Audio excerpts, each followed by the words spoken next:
Tanaman ini kan makhluk hidup. Makhluk hidup juga kan bereaksi terhadap segala hal yang kita kerjakan. Jadi kalau kita nanamnya nggak penuh kasih sayang, nggak penuh cinta kasih, ya tanaman juga akan jelek nanti hasilnya.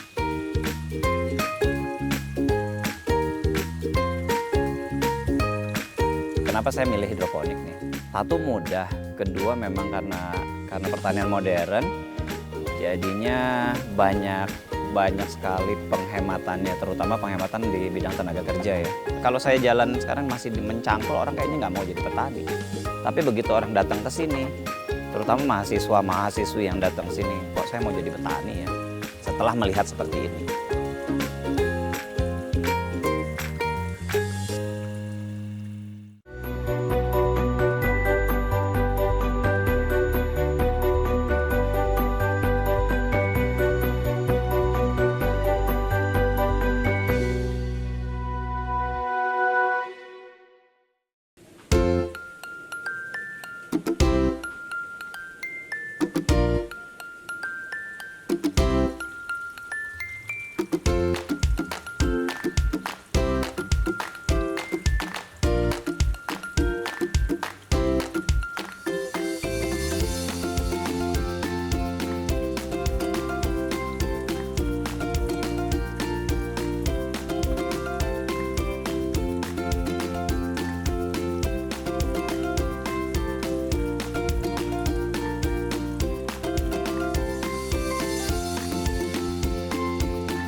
Ya, kita hari ini kan mau pindah tanam, dibagusin dulu ya netpotnya, nanti diambil sama Mas Jeki itunya si bibit-bibitnya. Nah ini udah datang. Halo Mas Jeki, udah siap pindah tanam kita?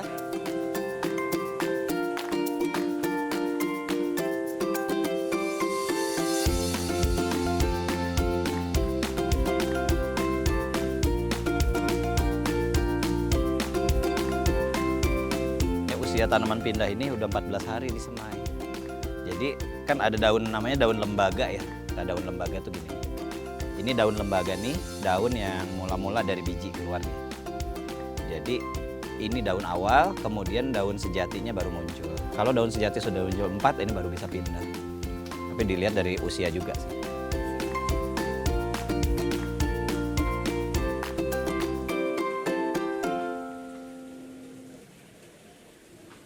Ini namanya menanam dengan penuh cinta.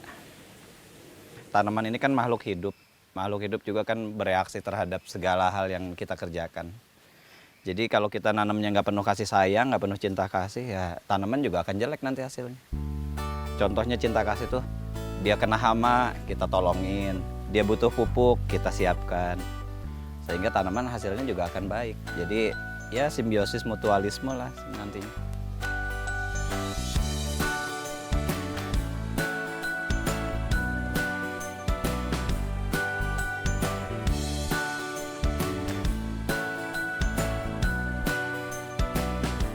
Perkenalkan, nama saya Charlie Candapati. Saya petani hidroponik di Depok sini. Aslinya dari Bandung, rumah juga masih ada di Bandung. Tapi kegiatan kebunnya ada di Depok, Sukabumi, sama di Kabupaten Bogor lah. Berkebun yang memiliki kebun itu dari 2017. Tapi sudah melakukan aktivitas pertanian itu sekitar tahun 2012 setelah keluar dari pekerjaan sebelumnya.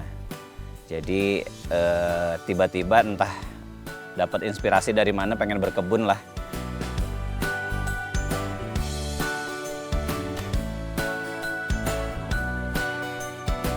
Ini mudahnya nih pakai hidroponik tuh. Nanam begini doang, nggak capek, nggak kotor.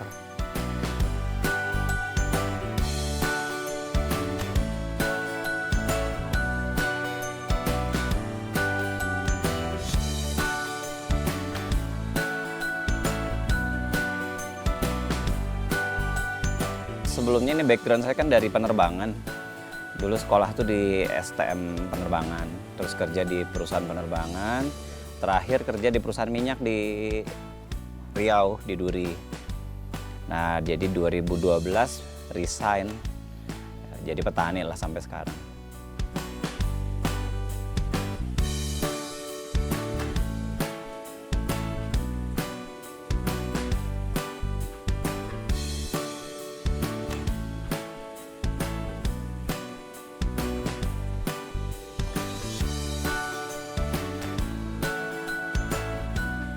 Ini lihat. Ini kan kemarin kita ada masalah ini nih, si apa ginian nih, bayam batik nih. Udah mulai bagus lagi belum? Udah nggak ada lagi. Tapi kamu masih campur itu ya, yang merah sama yang hijau karena kecampur ya? Iya, yang itu iya.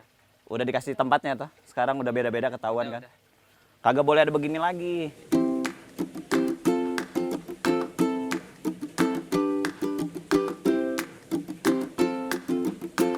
Di sini, di kebun sini, saya punya pekerja banyak ya. Yang teman-teman, saya bilang bukan pekerja tapi rekan kerja lah.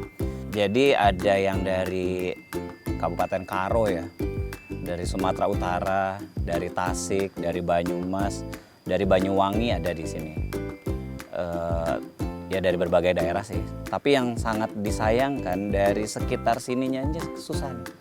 Di kota sini nyari pekerja tuh susah yang mau kerja di kebun. Jadi kenapa petani kebanyakan tidak diminati kan sekarang sama anak-anak muda zaman sekarang.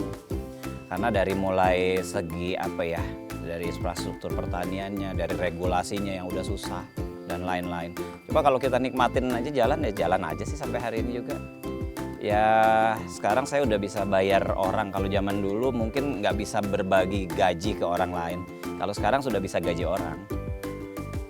Buat saya masih belum jadi catatan prestasi ya, tapi udah bisa bantu orang ya udah seneng deh.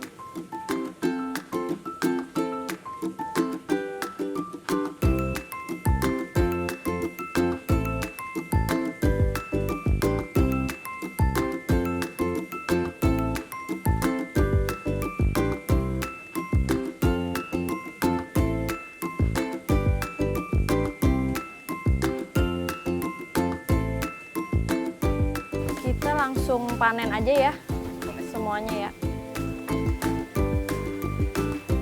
Panen 3 kilo ya? Iya boleh, buat pesanan hari ini.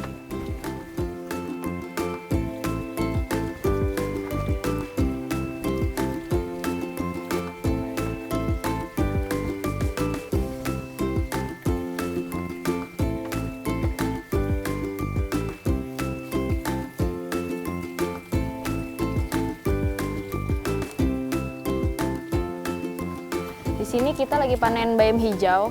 Bayam hijau di sini tuh jadi best sellernya banget ya.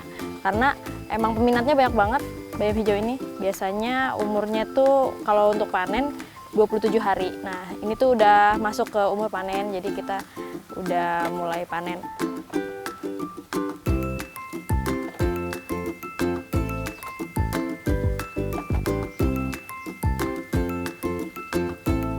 Kita di sini sih nggak pakai pestisida ya, nggak pakai pestisida kimia. Biasanya kita pakai pestisida nabati, yaitu kipahit. Nah jadi kalau kipahit itu kan juga nggak berpengaruh ya sama kayak kimia-kimia gitu. Jadi lebih sehat juga sayurnya yang kita konsumsi seperti itu.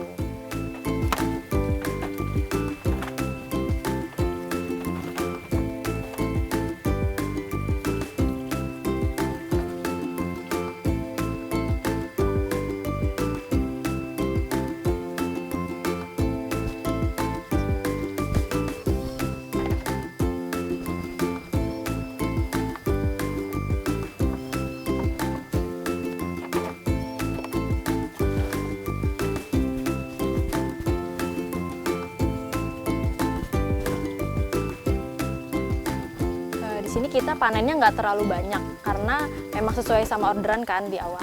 Nah terus kita juga selain di sini kita punya kebun lain juga yang ada di Serua. Sama kita juga punya mitra yang hampir setiap hari itu ngirim sayuran ke kita.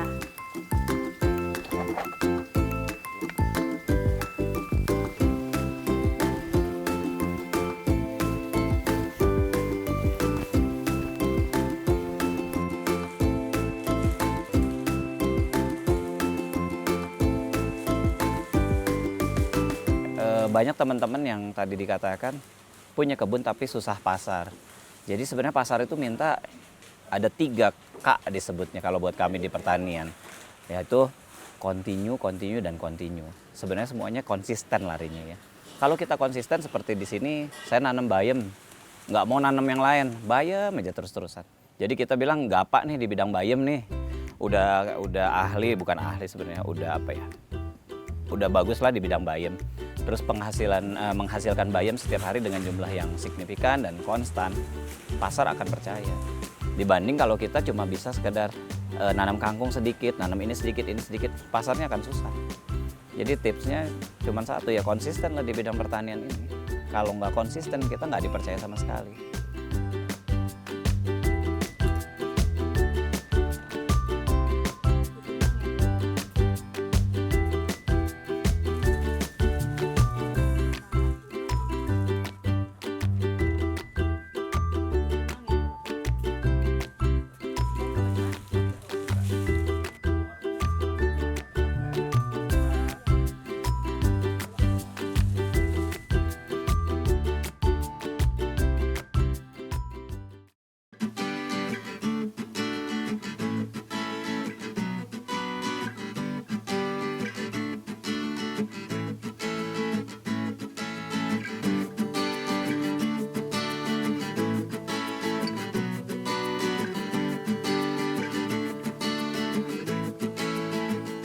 Hari ini saya mau membuat pestisida nabati untuk mencegah penularan hama dan penyakit pada tanaman.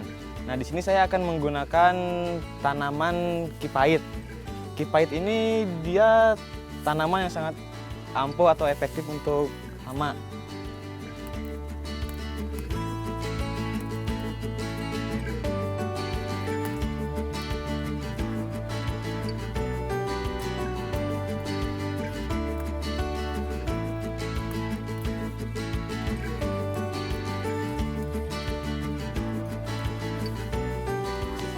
Nah teman-teman, jadi tanaman itu udah teruji ya, udah beberapa petani juga memakai ini untuk penyemprotannya. Jadi kita langsung aja ya ke cara pembikinannya.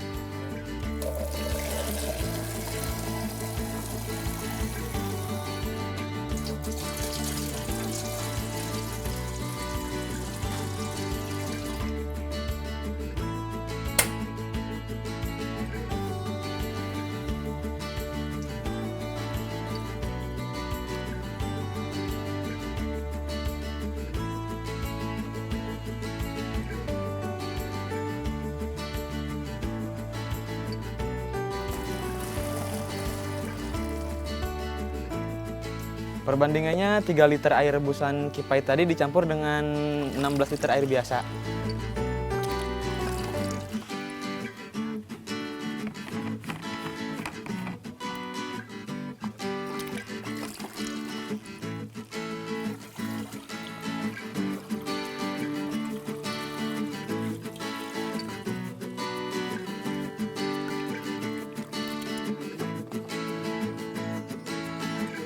Jadi awal mula tuh selama 4 bulan saya nggak punya pasar. Jadi sekitar 4 ton sayuran itu dibuang selama kita tanam itu dibuang. Tapi dalam tanda kutip ya, dibuangnya juga nggak hanya dibuang ke tempat sampah, tapi kita panggil, tahu kan ya suka ada ondel-ondel lewat, dangdutan keliling lewat, itu kita panggil. Kalau mau ngambil sayur gratis silakan, asal mau nyanyi mau segala macam. Nah, itu yang kita lakukan. Karena kalau saya percaya sama Tuhan itu disuruh dulu, kamu tuh udah menghasilkan atau belum sih, udah bisa menghasilkan yang bagus atau belum. Karena waktu itu kita nanam sekitar 12 komoditas satu kebun itu. Nah, karena 12 komoditas ini kan beda-beda penanganannya, beda-beda nutrisinya, beda-beda segala macamnya. Akhirnya diperkecil, kita dapat yang oriental ini, yang bayam, kangkung. Karena kita terus ada konsisten di bidang ini, di bidang bayam, perbayaman Anda ya, misalnya bayam di sini. Bayam ini konsisten terus-terusan, pasar jadi tahu. Di Sicari selalu ada nih bayam, nggak pernah sampai tidak ada. Jadi mereka merasa aman, ya kita pasarnya dapat.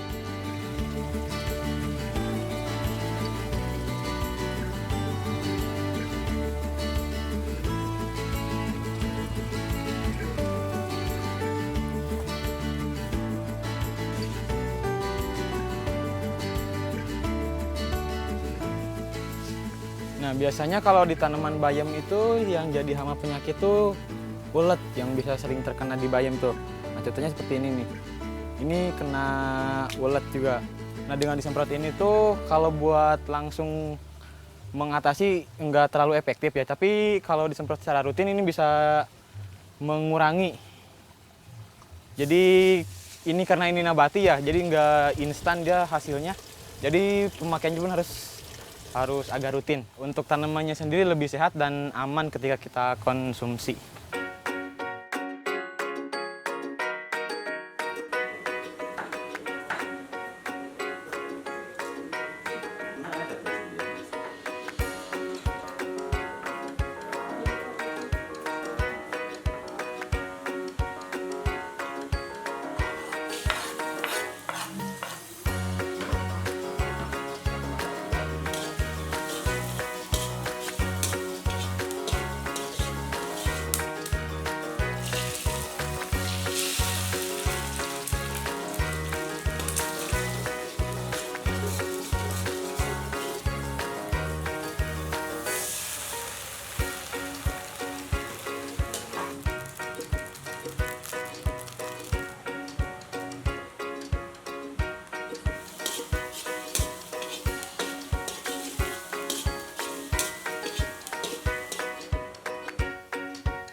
Teman-teman, kita sekarang mau pindah tanam kangkung nih, karena kangkungnya udah cukup umurnya untuk pindah. Kita pindahin ke instalasi yang ada di bawah ya. Siap, siap. Yuk, kita pindahin yuk. Dari sini deh.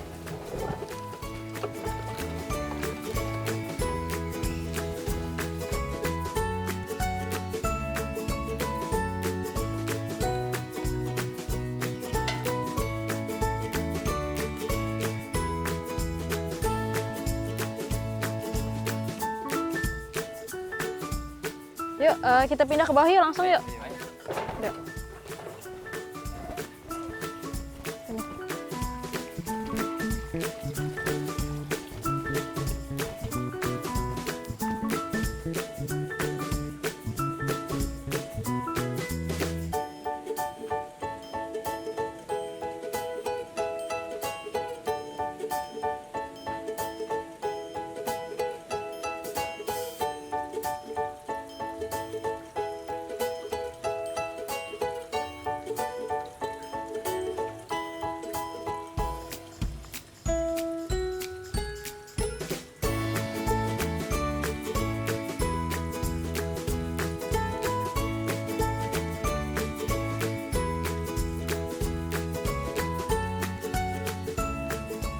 Ya, jadi sekarang kita lagi pindah tanam kangkung.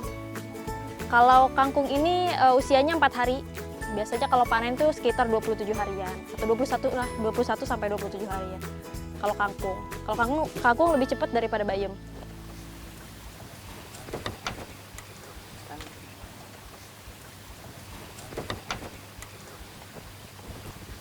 Di sini kita masih muda-muda ya. Jadi peran teman-teman ini di kebun ya membantu kegiatan di kebun aja, seperti kayak menyemai, dari mulai menyemai ya sampai pindah tanam sampai panen gitu kan. Semua teman-teman ngebantu, terus ada juga yang bagian packing juga.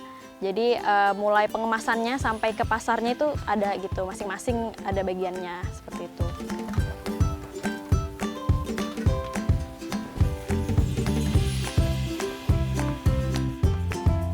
Nama panjang Muhammad Zaka, teman-teman biasa Bang Jack biasanya teman-teman.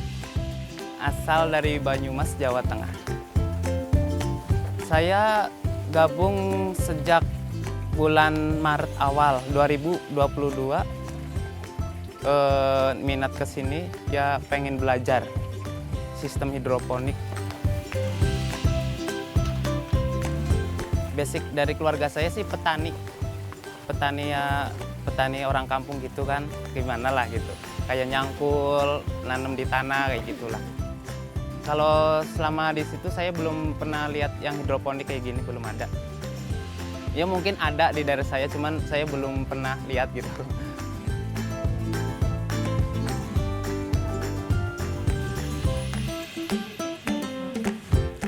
Ya biasanya kita kan nyemai, pindah tanam, panen gitu. Terus kadang-kadang kita ikut sortir juga, packing. Insya Allah udah menguasai lah. Udah bisa. Dari segi ininya juga kayak bikin rak-raknya gini, terus manennya, semai, terus pindah tanam udah insya Allah udah bisa. Impian saya ke depannya tuh bikin hidroponik di kampung sendiri.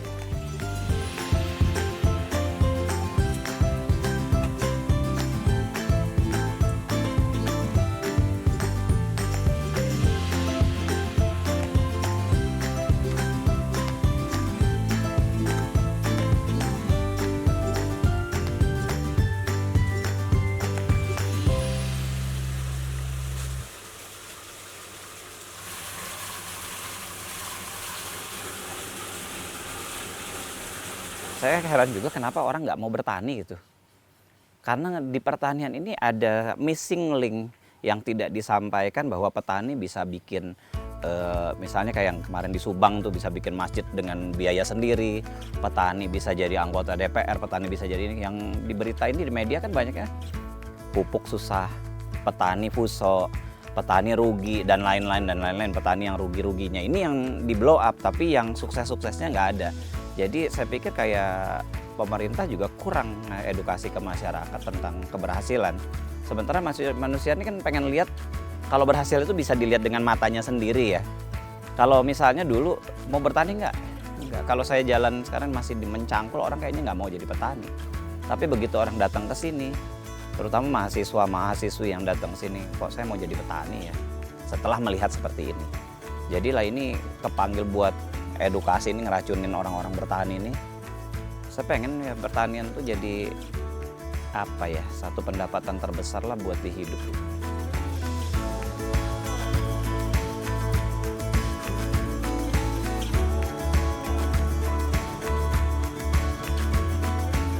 Ya saya sih ngajak pasti ya, ngajak ke teman-teman yang generasi muda bahwa ada satu hal di dunia pertanian yang masih jadi tertutup sebenarnya. Tapi kalau sudah menyelami ke dunia pertanian jadi terbuka bahwa pertanian itu bisa bikin kita sejahtera. Bisa bikin kita mensejahterakan orang lain. Masa nggak mau sih begitu dong?